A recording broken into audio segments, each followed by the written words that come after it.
یہ سن کر قطب الدین ایبک نے اسی وقت اسی جگہ قاضی کو طلب کر لیا۔ قاضی آ گیا تو ایبک نے کھڑے کھڑے اپنے سامنے فریادی کا فیصلہ کروا کر اس کی داد رسی کر دی تو آگے روانہ ہوا۔ سنا ہے قطب الدین ایبک اعداد و خسائل کے لحاظ سے بھی ایک اچھا آدمی ہے، کیا یہ سچ بات ہے؟ راجکماری نے دوسرا سوال کیا۔ سکینہ اس کے جواب میں بولی، آپ نے جو کچھ سنا ہے وہ واقعی درست ہے۔ ہندوستان کا سب سے بڑا حاکم ہونے کے باوجود اس نے سادگی اور عام لوگوں سے بے تکلفی کو فراموش نہیں کیا۔ اسے دہلی اور لاہور وغیرہ شہروں میں جن لوگوں کے بیمار ہونے کی اطلاع مل جائے، وہ خواہ امیر ہو یا غریب، وہ سب کی مزاج پرسی کرنے کے لیے ان کے گھروں میں جاتا ہے۔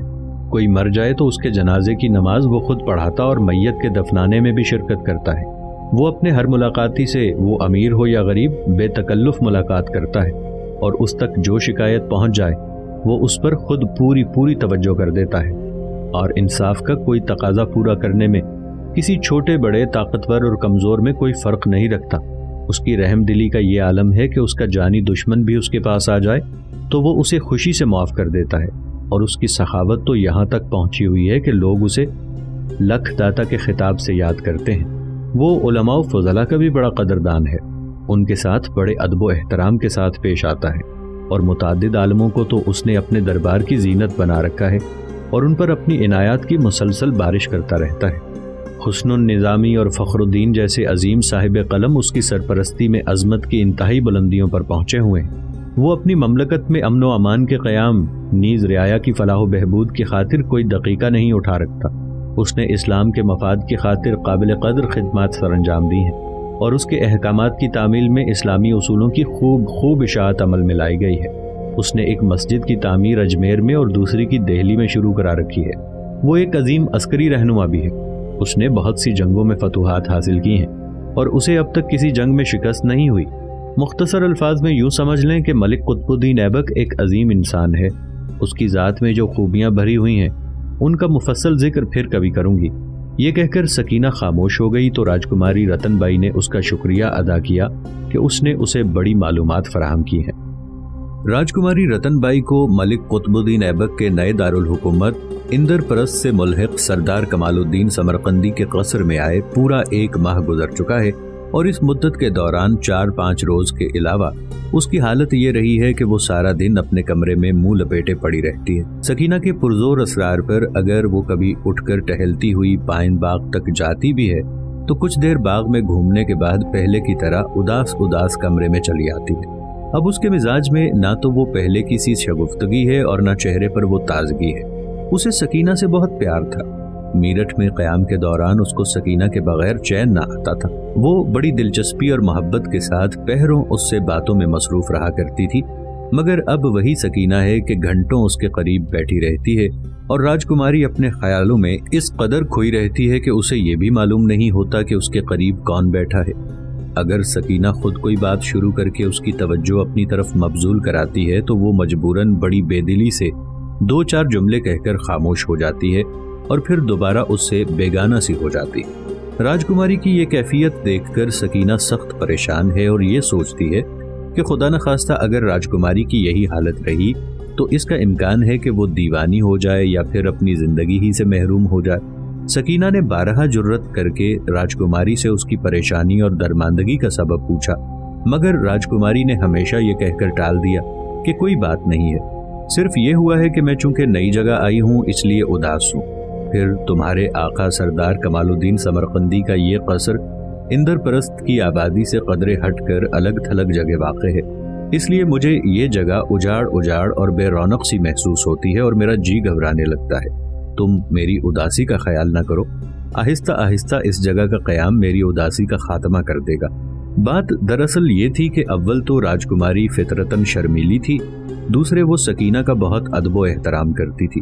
سکینہ چونکہ ایک سنجیدہ اور باوقار خاتون تھی اور اس کے شفقت آمیز اور متانت سے بھرپور برتاؤ نے راجکماری کو شگفتہ مزاجی کی حد سے زیادہ اس کے ساتھ بے تکلف ہونے کی اجازت نہیں دی، اس لیے یہ کسی طرح ممکن نہ تھا کہ راجکماری کھل کر اپنی دلی بے چینی کا حال اسے سنا دیتی۔ اس کے برعکس حقیقت یہ تھی کہ سکینہ کو راجکماری کی اداسی اور بے چینی کا راز کا علم تھا، مگر وہ خود اس راز کو افشا کرنا پسند نہ کرتی تھی، جس کا نتیجہ یہ برآمد ہوا تھا کہ راجکماری کی حالت روز بروز خراب ہوتی جا رہی تھی۔ وہ اپنے دل کا حال کسی سے بیان کر کے اپنے دکھ درد کو بہلانے سے قاصر تھی، اس لیے دل ہی دل میں گھٹ گھٹ کر اپنی حالت کو خراب سے خراب تر کرتی جا رہی تھی۔ یوں تو وہ ہر وقت اداس اور غمگین رہتی تھی، مگر آج شام ہی سے اس کی بے قراری شباب پر پہنچی ہوئی تھی۔ جب رات ہو گئی اور سب سو گئے تو وہ بیدار تھی اور دل بہلانے کے لیے اپنی مسحری پر بیٹھی پہلو کی کھڑکی سے ادھر ادھر دیکھ رہی تھی۔ کافی دور آبادی میں بعض گھروں میں تو روشنی نظر آتی تھی، لیکن بیشتر علاقے پر تاریکی چھائی ہوئی تھی۔ درختوں کے جھنڈ دور سے سیاہ ہی نظر آتے تھے۔ شب کے سناٹے میں ماحول پر وحشت سی برستی ہوئی محسوس ہوتی تھی۔ گاہے گاہے ہوا کے جھونکے دور کے درختوں کو حرکت دیتے تھے تو منظر خوفناک بن جاتا تھا، کیونکہ ابھی تک جو خوفناک سیاہ سیاہ شکلیں بے حس و حرکت دکھائی دیتی تھیں اب گویا ان میں جان پڑ جاتی تھی۔ جب یہ وحشت انگیز نظارہ راجکماری کے دل پر اثر انداز ہونے لگتا ہے تو وہ ادھر سے منہ پھیر کر اپنے اسی حسین و جمیل تصور میں کھو جاتی ہے جس میں ہمیشہ غرق رہتی ہے۔ اس کی مسحری کے قریب سکینہ بھی ایک پلنگڑی پر گہری نیند میں ڈوبی ہوئی ہے۔ راجکماری حسرت سے اسے دیکھتی ہے اور دل میں کہتی ہے کہ ایک میں ہوں کہ شام سے اب تک بے قراری کے عالم میں جاگ رہی ہوں، اور ایک یہ ہے کہ ان کا دن بھی آرام و سکون سے گزرتا ہے اور رات بھی خواب خرگوش کے مزے لیتے ہوئے بسر ہوتی ہے۔ اس کی وجہ یہ ہے کہ ان کو اپنے دل پر اختیار ہے، جبکہ میں اپنے دل کے اختیار میں ہوں۔ یہ میرا دل ہی تو ہے جس نے مجھے کہیں کا نہیں رکھا۔ مجھے کیا علم تھا کہ میرا دل ہی میرے ساتھ یہ سلوک کرے گا۔ کاش میرے دل کو میری جوانی پر رحم آ جائے اور یہ مجھے 4 روزہ زندگی چین سے بسر کرنے دے۔ یہ میرا دل ہی ظالم ہے جو مجھے خانمہ برباد کی مصیبتوں کا سبب بنا ہوا ہے۔ اسی طرح دل سے باتیں کرتے ہوئے یکایک راجکماری کے رنج و غم اور اضطراب میں اس قدر اضافہ ہو گیا کہ بے ساختہ اس نے ایک آہ کھینچی اور زار و قطار رونے لگی۔ اس نے طبیعت کو سنبھالنے کی بڑی کوشش کی لیکن ناکام رہی۔ جب اس کی بے قراری میں کسی قدر کمی نہ ہوئی تو اس خیال کے تحت کہ قریب سوئی سکینہ جاگ جائے گی اور مجھے اس حالت میں دیکھے گی تو سخت ندامت ہوگی، اس نے چاہا کہ شمع کو گل کر دے، مگر وہ جو ہی مسحری سے اتر کر کھڑی ہوئی یکبارگی اس کی آنکھوں کے سامنے اندھیرا چھا گیا۔ اسے چکر آیا اور وہ غش کھا کر زمین پر گر پڑی۔ اس کے ساتھ ہی اس کے گرنے کی دھڑام سے آواز آئی تو فوراً سکینہ بیدار ہو گئی۔ اس نے راجکماری کو زمین پر گرے دیکھا تو اس کے ہاتھ پاؤں پھول گئے۔ پھر ایک لمحے بعد اس نے جلدی سے تکیہ اٹھا کر راجکماری کے سر کے نیچے رکھا اور حیرت سے اس کے چہرے کو دیکھا۔ وہ گھبرا کر چاہتی تھی کہ بلند آواز سے کسی کو پکارے، مگر پھر خود ہی کچھ سوچنے کے بعد خاموش رہی اور فوراً گلاب کا کنٹرا اٹھا کر اس کے چہرے پر چھینٹے دینے لگی۔ ساتھ ہی اس نے تھوڑا سا گلاب پنکھے پر چھڑکا اور پنکھے سے راجکماری کو ہولے ہولے ہوا دینے لگی۔ پنکھا جھلتے ہوئے سکینہ آہستہ آہستہ قرآن پاک کی مختلف آیات کا ورد کرتی رہی اور راجکماری پر دم کرتی رہی۔ کچھ دیر بعد راجکماری کو قدرے ہوش آیا اور اس کی آنکھیں کھل گئیں۔ اس کے چہرے پر اس قدر ذوف طاری تھا کہ برسوں کی بیمار معلوم ہوتی تھی۔ ہوش آتے ہی راجکماری نے چاہا کہ اٹھ کر بیٹھے۔ اس خیال سے اس نے بڑی دھیمی آواز میں سکینہ سے کہا کہ اسے ذرا سنبھالے تو وہ اپنی مسحری پر جا بیٹھے، کیونکہ اس وقت اس میں خود اٹھ کر کھڑا ہونے کی طاقت نہیں ہے۔ سکینہ نے فوراً کہا، آپ کچھ دیر یہیں آرام سے لیٹی رہیں، جب طبیعت ذرا سنبھل جائے تو اٹھنے کا ارادہ کریں۔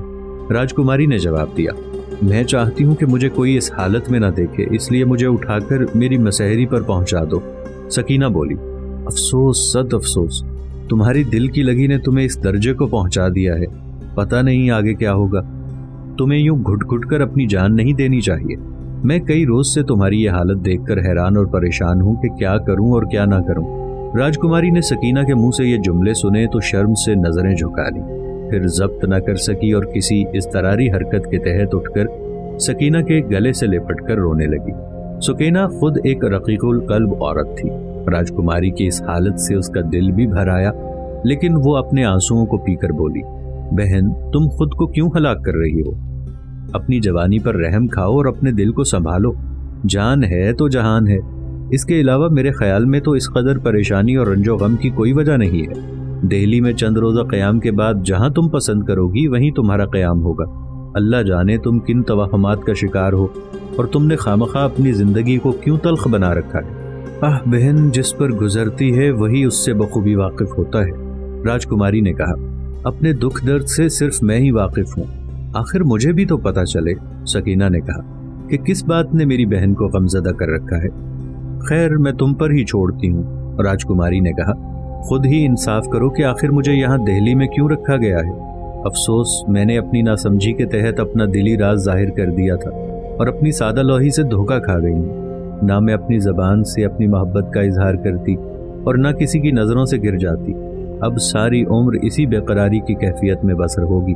بہن میری بات کا برا نہ مان جانا، سکینہ نے کہا۔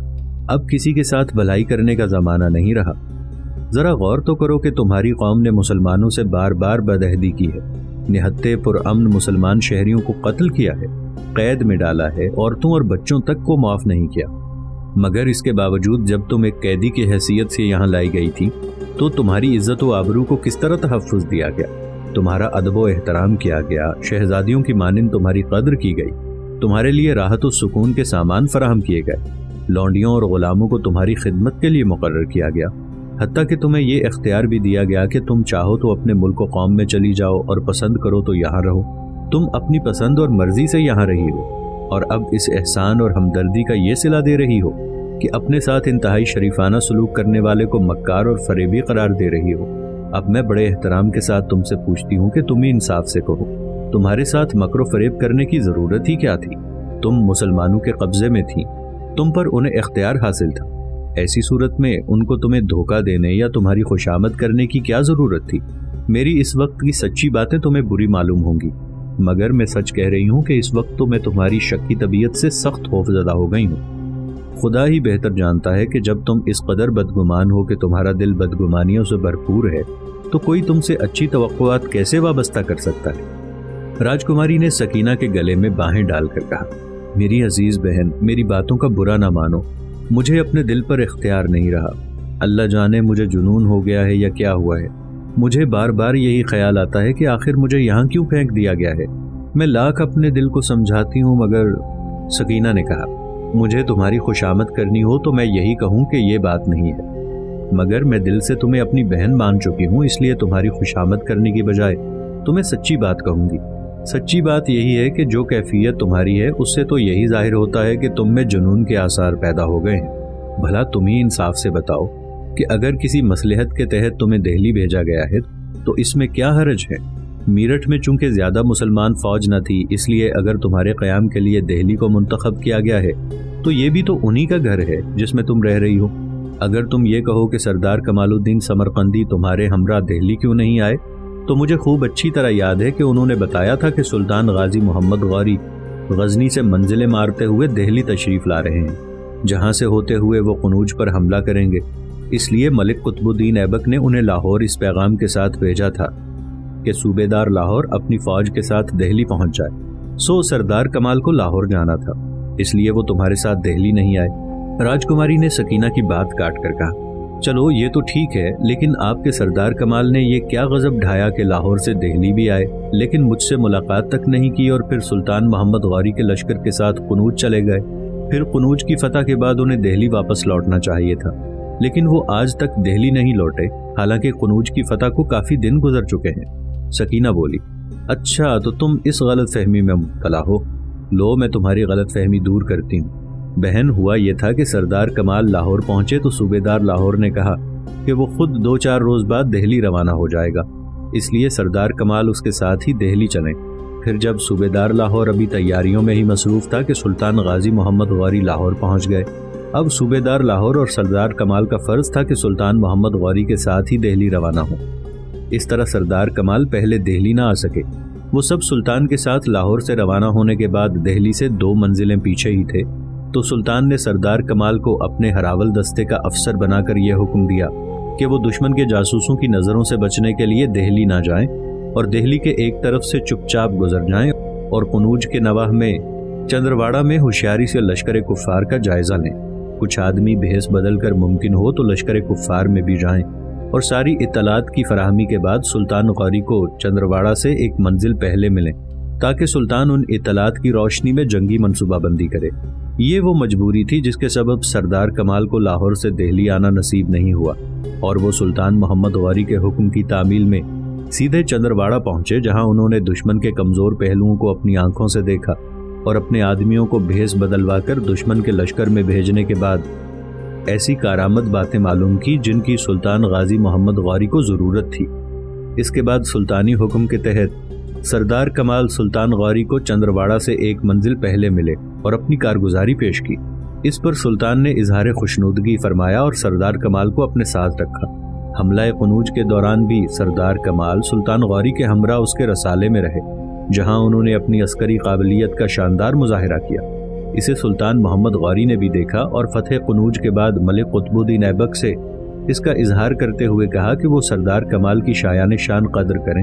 سکینہ کی طویل گفتگو کے اس مرحلے پر راجکماری نے ایک بار پھر اس کی بات کاٹی اور بولی، یہ تو ٹھیک ہے جو آپ کہہ رہی ہیں، لیکن فتح قنوج کے بعد تو سردار کمال دہلی آ سکتے تھے، لیکن وہ پھر بھی دہلی نہ آئے، کیوں؟ آخر کیوں؟ سکینہ نے مسکرا کر کہا، تمہاری یہی بے قراری ہے جو تمہیں خراب کر رہی ہے، تم میری مکمل بات تو سنتی نہیں۔ ہاں تو میں بتا رہی تھی کہ فتح قنوج کے بعد سلطان محمد غوری نے سردار کمال کی شجاعت کو سراہا اور پھر انسی پر حملے کے دوران بھی سردار کمال سلطان کے ہمراہ رہے۔ بنارس پر حملے کے دوران بھی سردار کمال سلطان کے ہمرکاب تھے۔ پھر جب ایک مرحلے پر سلطان محمد غوری ملک قطب الدین ایبک کو بدستور ہندوستان میں اپنے نمائندے کی حیثیت سے چھوڑ کر غزنی کے ارادے سے روانہ ہوئے تو اس خواہش کا اظہار کیا کہ سردار کمال کچھ دور تک ان کے ساتھ چلیں اور پھر ملک قطب الدین کے پاس لوٹ آئیں۔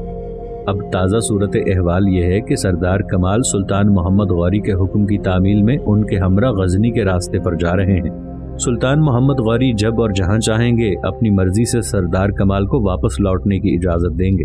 اس کے بعد سردار کمال لوٹیں گے اور دہلی آئیں گے۔ اس صورت میں میرا خیال ہے کہ سردار کمال پر دہلی نہ لوٹنے کی ذمہ داری عائد نہیں کی جا سکتی۔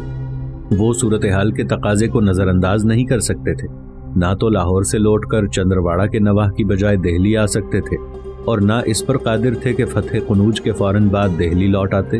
بہن سکینہ، تمہیں میرے سر کی قسم، راجکماری نے کہا، سچ کہو، کہیں یہ سب کچھ تم میری دلجوئی کے لیے تو نہیں کہہ رہی؟ کیا حقیقت یہی ہے جو ابھی ابھی تم نے بیان کی ہے؟ سکینہ نے مسکراتے ہوئے کہا، اللہ جانے میرا یہ خیال غلط ہے یا درست، چونکہ تم نے اپنے سر کی قسم دی ہے اس لیے میں اپنی سمجھ اور علم کے مطابق صرف یہی کہہ سکتی ہوں کہ اگر تمہارا دل صاف ہے اور تم ہمارے امیر کو خلوص دل سے پیار کرتی ہو تو بمصداق دل کو دل سے راہ ہوتی ہے، ہمارے امیر بھی تمہیں سچے دل سے پیار کرتے ہوں گے۔ اگر تمہاری محبت میں محض ظاہریت اور کھوکھلا پن ہے تو لا محالہ ہمارے امیر کی محبت بھی جھوٹی اور سطحی ہوگی۔ راجکماری نے افسردہ ہو کر کہا، خدا کے لیے مجھے نہ ستاؤ اور جو میں نے پوچھا ہے سچ سچ کہہ دو۔ سکینہ بولی، نہیں، اب تم اپنے دل سے اپنے سوال کا جواب لو، میں جواب نہیں دوں، بس یہی کہہ سکتی ہوں کہ اگر تم کسی کو پیار کرتی ہو تو لازماً وہ بھی تمہیں پیار کرتا ہوگا۔ راجکماری کہنے لگی، میں تو کسی سے پیار نہیں کرتی۔ سکینہ ہنستے ہوئے بولی، پھر تمہیں کسی سے کوئی شکایت نہیں ہونی چاہیے۔ راجکماری نے فوراً کہا، شکایت تو ہوگی، ہمیں دکھ درد کے حوالے کر کے آپ چین کی بانسری بجا رہے ہیں، میں اس کا جواب نہیں دے سکتی۔